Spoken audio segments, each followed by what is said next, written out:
the first things I like to talk to people about are pre-licensing expenses. So just like any entrepreneur, a cannabis operator or a cannabis licensee is going to start to incur expenses from the very beginning. As soon as they start their process, they're going to spend some money.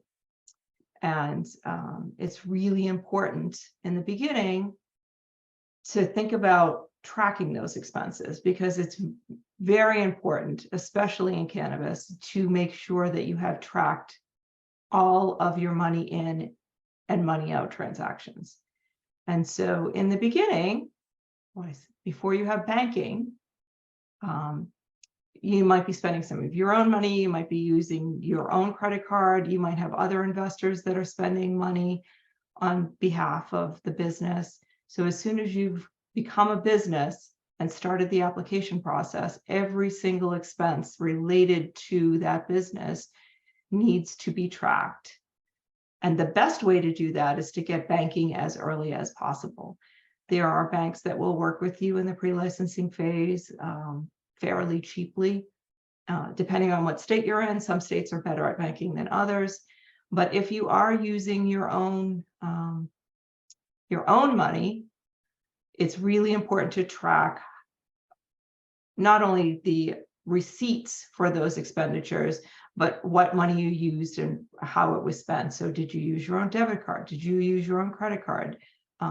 Did you use your own cash? And you need to submit an expense report to your business for reimbursement. So documenting what you're paying for from the get-go is the best advice, the most important advice. If you take nothing else away from this speech today, it's that document your expenses. Make sure that you are keeping your receipts and that you know how, when, and where you spent that money. And why does it matter?